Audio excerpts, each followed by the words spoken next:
Bueno, teniendo las columnas y colocándome en la pestaña de entrada de vigas que vemos aquí en la parte inferior izquierda, digo entrar viga, ya he puesto mis columnas, por supuesto, ahora va a entrar viga y tengo una familia de vigas planas, vigas descolgadas, celosía, vinculación exterior, pretensadas, vigas de fundación, vigas de borde y vigas metálicas.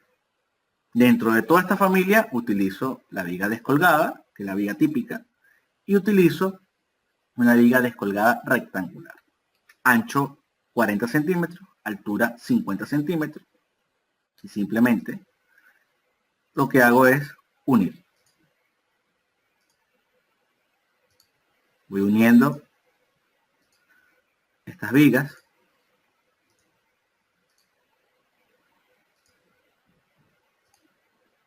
de esta forma.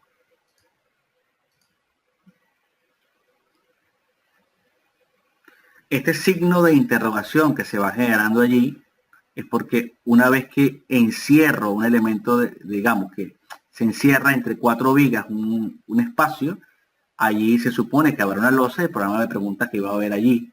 Si una losa maciza, una losa nervada o es hueco.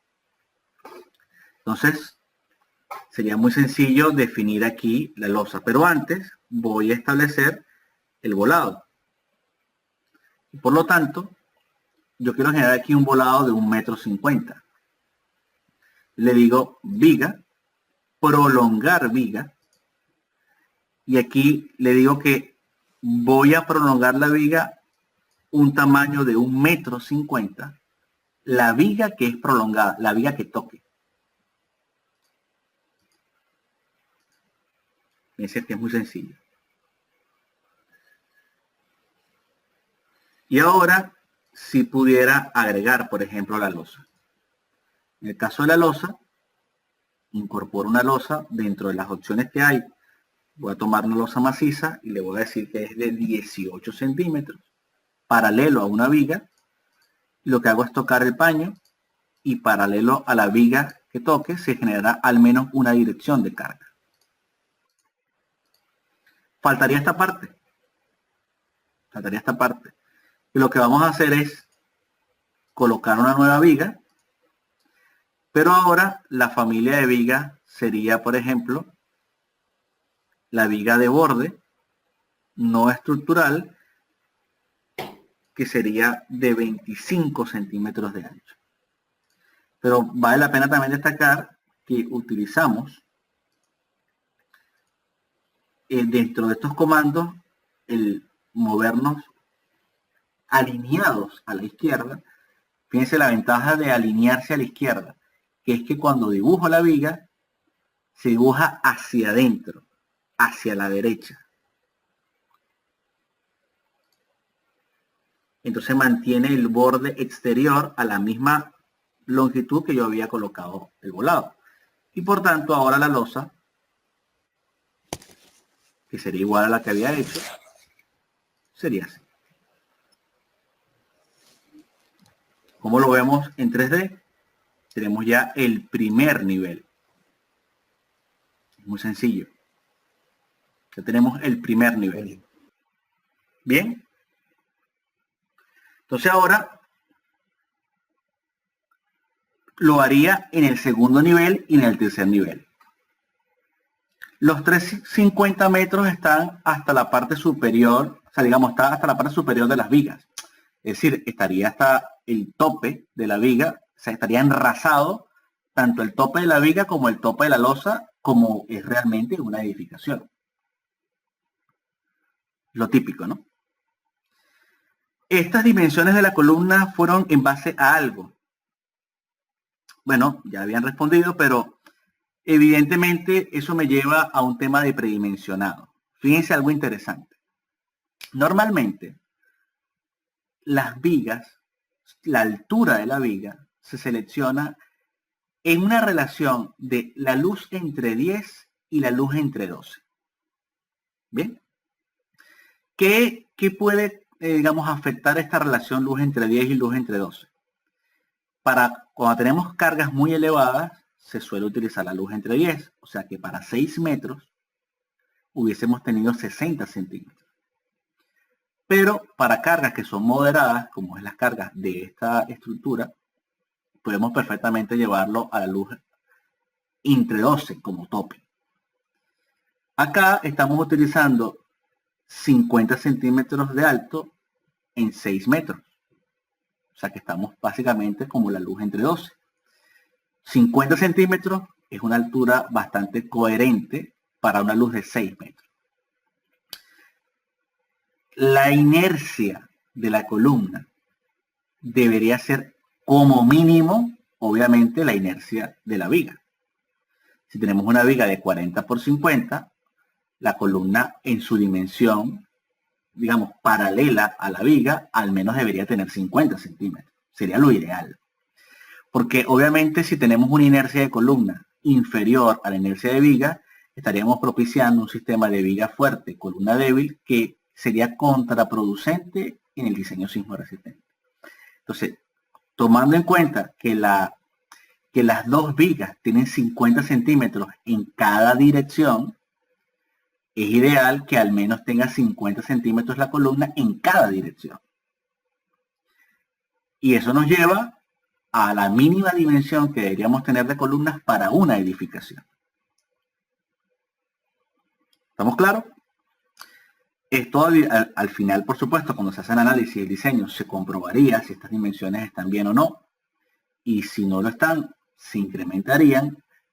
Pero por condición mínima, al menos establecer la dimensión de la columna como la dimensión de la altura de la viga es algo coherente. La longitud del vuelo es 1,50 desde el eje de la columna. ¿Estamos claros? Una consulta, ¿cuánto es el ancho en el predimensionado de la viga? 40 centímetros. ¿Por qué 40 centímetros? Porque lo ideal es que las vigas tengan entre 70 y 80% de la altura. Es una viga, pudiéramos decir, bien dimensionada. Por lo general está entre un 70 y un 80% de la altura de la viga. Si fuera un 70, considerando que es 50 centímetros, estaríamos hablando de 35 centímetros. Y ya llevándolo a 80, estaríamos en 40 centímetros. Entonces, entre 35 y 40 sería el ancho ideal para que se comporte como una viga, porque las vigas tampoco deberían ser cuadradas. No es un buen comportamiento. Y tampoco pueden ser muy delgadas, muy esbeltas, en términos de su altura y su ancho. Una buena proporción, como mínimo, al menos sería el 70%. ¿Estamos claros? ¿El CIPECAT trabaja con malla de elementos finitos? Sí. Por supuesto, hay un modelo de elementos finitos en las losas y en los muros, en los elementos de área para hacer el análisis. Eso está claro.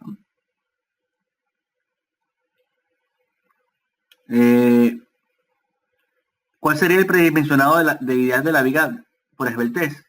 Que el ancho al menos sea el 70% de la altura de la viga. En este caso, lo mínimo que se debería colocar para una viga de 50, idealmente sería 35 centímetros para evitar problemas de torsión y evitar problemas de resistencia al cortante. ¿Que puede ser 30? Podría ser, pero estamos hablando de condiciones ideales. ¿Pero por qué predimensionamos los 50 centímetros de alto?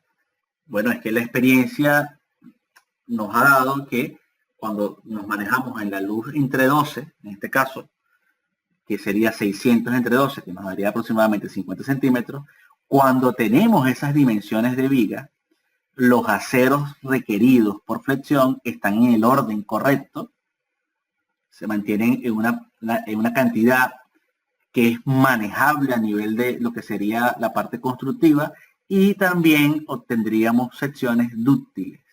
Recuerden que todo el diseño que hacemos persigue que las estructuras sean dúctiles. ¿Y qué le da ductilidad a una viga? Que tenga poca cantidad de acero de refuerzo. Una viga que tiene mucho acero de refuerzo es una viga de comportamiento frágil y lo que conocemos como sobre reforzada. Entonces, para perseguir un diseño dúctil subreforzado, debemos mantenernos aproximadamente entre 3 y 4 veces el acero mínimo, y eso lo logramos cuando tenemos una buena altura de viga que está en el orden de la luz entre 10 y la luz entre 12. ¿Estamos claros? En el caso de la losa, estos 18 centímetros o 20 centímetros, si se pudiera poner en general, en el caso de la losa, digamos que normalmente la predimensionamos como la luz entre 30, la luz entre 35. Se mueve en ese rango, ¿no?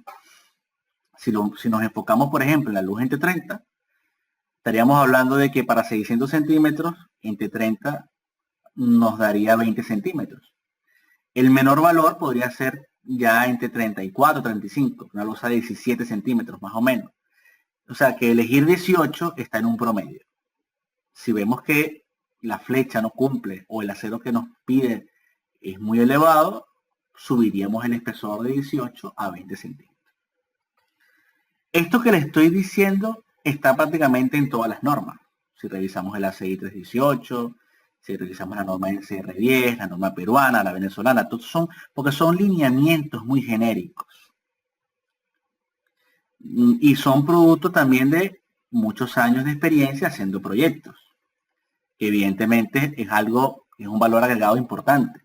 Cuando uno está dedicado a esta área, bueno, empieza a encontrar un patrón de conducta y estas son las cosas que se van impartiendo de generación tras generación. Entonces, por eso es que al final los criterios son mucho más importantes que cualquier cálculo estructural. Lo que explica son las dimensiones mínimas de los elementos. No necesariamente las mínimas, las ideales. Las ideales para tener una estructura coherente. Habrá dimensiones mayores en algunos casos, pero esto que les estoy diciendo está muy cerca de la concepción de una estructura óptima. Está muy claro que si esta estructura en vez de tener 3 pisos, tuviera 20 pisos, las columnas de primer nivel van a ser mucho más grandes por la presencia de la carga axial. Pero lo que estamos hablando en el caso de la columna es las dimensiones mínimas que debería tener respecto a la viga para que prevalezca una conducta de columna fuerte y viga débil. Ahora, la altura de la edificación, por supuesto, va a incidir en las dimensiones de las vigas. Pero esto, vigas y columnas, pero esto es partir de un predimensionado lógico. En el caso de la losa, repito, uno prácticamente siempre dimensiona en un rango entre la luz entre 30 y la luz entre 35. Y yo en las losas macizas estoy normalmente en un promedio. Utilizo la luz entre 32, luz entre 33 aproximadamente. O sea que es algo que es típico. Las normas de hecho lo tienen. Si revisan cualquier libro de diseño de losas, les dará estas referencias, ¿no? Entonces, es algo típico. En este caso, por ejemplo, apliqué la luz entre 33 de forma exacta.